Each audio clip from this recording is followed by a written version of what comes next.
ஓடி விளையாடு ஓய்ந்திருக்கலாகாது. அதுக்கு தான் சூப்பர் சரவணா ஸ்டோர்ஸ்ல சம்மருக்கு ஆடைகள் வாங்கும் போது outdoor games free. Super Saravana stores summer கோடையை கொண்டாடலாம். 11 தோல்வி பழனிசாமி எம்ஜிஆர் ஜெயலலிதா மானத்தை வாங்கிவிட்டார்.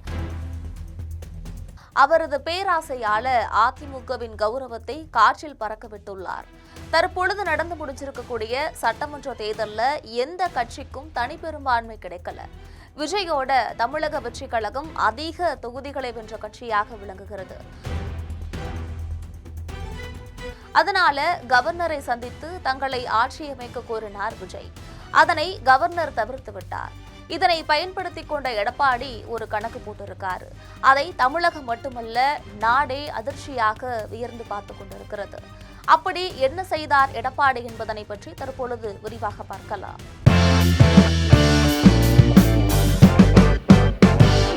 தமிழக சட்டமன்ற தேர்தல் முடிவடைந்தாலும் இன்னும் பரபரப்பிற்கு குறைவில்லாமல் நகர்கிறது அரசியல் களம்.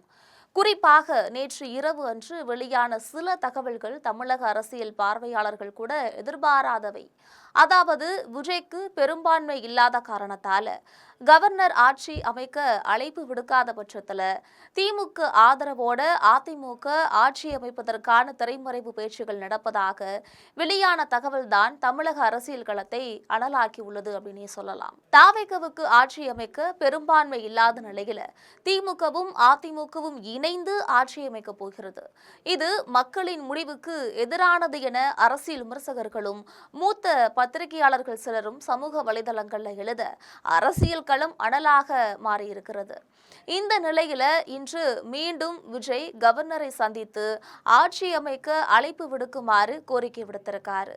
அப்போது கவர்னர் தரப்புல உங்களுக்கு எத்தனை எம்எல்ஏக்கள் ஆதரவு இருக்கிறது, பெரும்பான்மையை எப்போது நிரூபிக்க முடியும், யார் யார் உங்களுக்கு ஆதரவளிக்க உள்ளார்கள், நிலையான அரசாங்கத்தை உங்களால் வழங்க முடியுமா உள்ளிட்ட கேள்விகள் எழுப்பப்பட்டதாக சொல்லப்படுது. இதனிடையே திமுக தலைமை அதிமுக உடனான கூட்டணி ஆட்சி திட்டத்திற்கு மறுப்பு தெரிவித்து விட்டதாக ஒரு தகவல் வெளியாகியிருக்கு.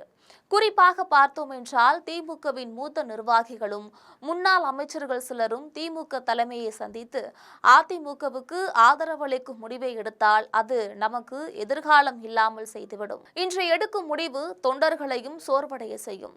இன்று பழனிசாமி ஆட்சி அமைக்க திமுக ஆதரவளிக்கக்கூடிய பட்சத்தில் நாளை அவர்கள் பாஜகவுக்கு ஆதரவாக ஒரு நிலைப்பாடு எடுக்கும் போது அந்த பழி நம் மீது விழும். ஆதலால் தற்போதைய நிலையில தாவேக ஆட்சி அமைப்பதே சரியானதாக இருக்கும். நம்மால் திறமையான எதிர்க்கட்சியாக செயல்பட முடியும். அதன் மூலம் இழந்த ஆதரவை மீட்டெடுக்க முடியும். மாறாக அதிமுகவுக்கு ஆதரவாக நின்னோம் அப்படின்னா எதிர்க்கட்சியாகவும் செயல்பட முடியாமல் போகும் என கூறியதாக தகவல்கள் லீக் ஆகியிருக்கு. அதோடு தற்பொழுது ஆளுநர் விஜயை ஆட்சி அமைக்க அழைப்பு விடுக்காமல் தடுப்பது பாஜக தான் என்னும் கருத்து மக்களிடம் இருக்கிறது.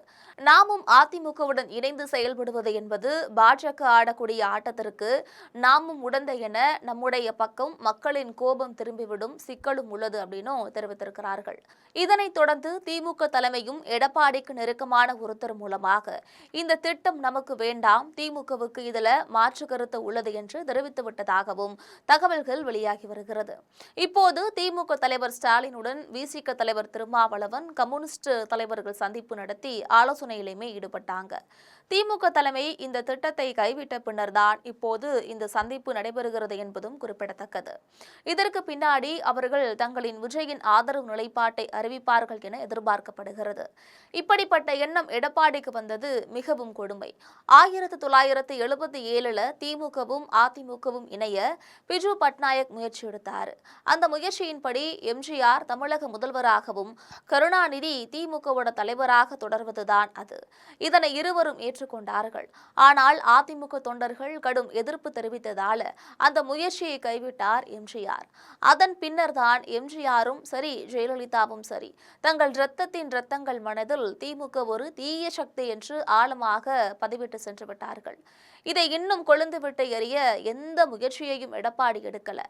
ஆனால் விஜய் இந்த கோஷத்தை கையில் எடுத்து தமிழக மக்களுக்கு மீண்டும் கொண்டு சென்றதால் தான் இப்போது நடந்து முடிஞ்சிருக்கக்கூடிய இந்த எலெக்ஷன்ல அதன் மூலமாக அமோக வெற்றி பெற முடிஞ்சிச்சு.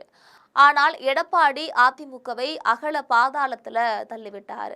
இனி அதிமுகவிற்கு எதிர்காலம் வேண்டுமென்றால் எடப்பாடியை அதிமுகவின் பொதுச் செயலாளர் பதவியிலிருந்து அகற்றினால்தான் முடியும் என்று சமூக வலைதளங்கள்ல பேச்சு எழுந்திருக்கு. இதுபோன்ற அரசியல் செய்திகளை அன்றாடம் தெரிந்து கொள்வதற்காக எப்பொழுதும் இணைப்பில் இருங்கள் ஜெம் தொலைக்காட்சியோடு.